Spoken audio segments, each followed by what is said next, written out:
வணக்கம். நான் தான் உங்கள் நண்பன் விக்னேஷ் பேசுகிறேன். ஒரு குட்டி கதை கேட்குறீங்களா? நான் உங்ககிட்ட இன்னைக்கு ஒரு பெரிய வெற்றி கதை சொல்ல போகிறதில்ல. ஒரு சயின்டிஸ்ட் பற்றியும் இல்லை, ஒரு மில்லியனை பற்றியும் இல்லை. இந்த கதை ஒரு சிறு பையன் பற்றி, ஒரு சைக்கிள் பற்றி, மற்றும் இன்னும் ஒரு தடவைன்னு சொல்லும் ஒரு மனசு பற்றி. ஒரு ஊரில் கவின்னு ஒரு 8 வயசு பையன் இருந்தான். அவனுக்கு ஒரு பெரிய ஆசை. தெருவில் எல்லா பசங்களும் சைக்கிள் ஓட்டுவாங்க, கை விட்டுட்டு ஓட்டுவாங்க, ஸ்பீடாக ஓட்டுவாங்க, கார்னரில் ட்ரிஃப் அடித்து ஹீரோ மாதிரி திருப்புவாங்க. கவின் பார்த்து ஆச்சரியமாக நிற்பான். ஒரு நாள் நானும் இப்படி ஓட்டணும். ஃபைனலி அந்த நாள் வந்தது. அவன் அப்பன் அவனுக்கு ஒரு சைக்கிள் வாங்கி கொடுத்தார். புது சைக்கிள். பெல் இருக்கு, பாஸ்கெட் இருக்கு, ஷைனிங் கலர். கவின் சந்தோஷத்தில் தூங்கவே முடியல. மறுநாள் கையால் சைக்கிளை வெளியே கொண்டு வந்தான். சீட் மேலே உட்கார்ந்தான். பெடல் மேலே கால் வச்சான். கொஞ்சம் முன்னாடி போனான். அப்புறம் தடக் கீழே விழுந்துட்டான். முழன் காலில் கொஞ்சம் வலி, கொஞ்சம் அழுகை. ஆனா சரி, மறுபடியும் எழுந்தான். இந்த முறை கண்டிப்பா முடியும். பெடல் அடிச்சான். 2 செகண்ட் பேலன்ஸ், 3 செகண்ட் பேலன்ஸ், அப்புறம் தடாக் மறுபடியும் கீழே விழுந்தான். வீட்டுக்கு பக்கத்தில் இருந்த பசங்க சிரிக்க ஆரம்பிச்சாங்க. ஓய் கவின், சைக்கிள் விட நீ நடந்து போடா, உன்னால் முடியாது.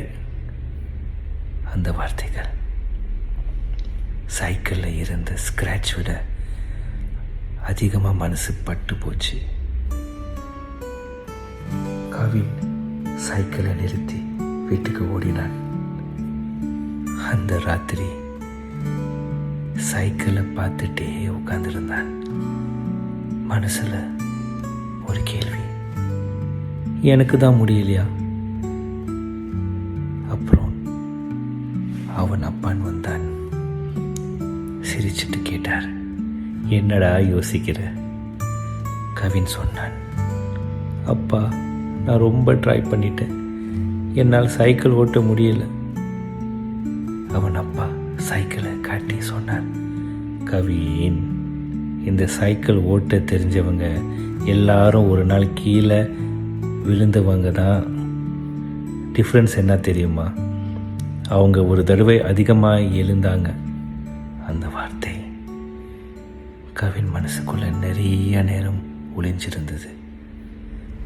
மறுநாள் கையால் அவன் மறுபடியும் சைக்கிள் எடுத்தான். பயம் இருந்தது, ஆனால் ட்ரை பண்ணான். விழுந்தான், எழுந்தான், விழுந்தான், எழுந்தான். மறுபடியும் மறுபடியும் மறுபடியும். ஒரு நேரத்தில் அவனுக்கு தெரியாம சைக்கிள் ஸ்மூத்தா போகுது. கால் பெடல் அடிக்குது, காத்து முகத்தில் தொடுது, சைக்கிள் பேலன்ஸ் ஆகுது. யாரும் பிடிக்காமலே, யாரும் தள்ளாலே. கவின் திரும்பி பார்த்தான். அவன் அப்பா ரொம்ப தூரத்தில் நிற்கிறார். அப்பவே புரிஞ்சது, கொஞ்ச நேரமாகவே அவன் தனியாக சைக்கிள் ஓட்டிகிட்டு இருந்தான். அந்த நிமிஷத்தில் அவன் செருப்பு இருக்க ஒலிம்பிக் கோல்ட் மெடல் வாங்கின மாதிரி இருந்தது. என்ன, அவன் சைக்கிளை ஜெயிக்கலை, அவன் பயத்தை ஜெயிச்சான், அவன் சந்தேகத்தை ஜெயிச்சான். அவன் முடியாதுன்னு சொன்ன குரலை ஜெயிச்சான்.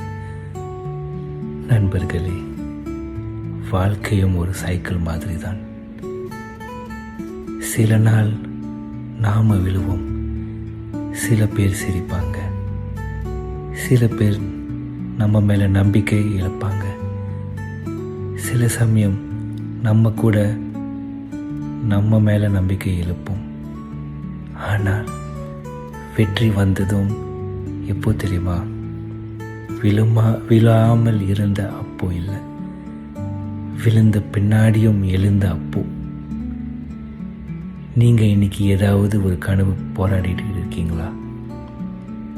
பிஸ்னஸில், ரிலேஷன்ஷிப்பில், படிப்பில், வாழ்க்கையில். அப்போ உங்கள் மனசுக்கு நான் ஒரு வார்த்தை தான் சொல்ல விரும்புகிறேன். இன்னும் ஒரு தடவை. அந்த ஒரு தடவை தான் உங்களோட பேலன்ஸ் கிடைக்கிற தடவை ஆகியிருக்கலாம். அந்த ஒரு தடவை தான் உங்களோட வெற்றியை ஆரம்பிக்கிற தடவை ஆகியிருக்கலாம். நான் விக்னேஷ், உங்கள் மனசுக்கு பிடிச்ச நண்பன். மனதோடு பேசலாம் எபிசோட் 3. இன்னும் ஒரு தடவை ட்ரை பண்ணுங்க. சக்ஸஸ் கண்டிப்பாக உங்களோட தான்.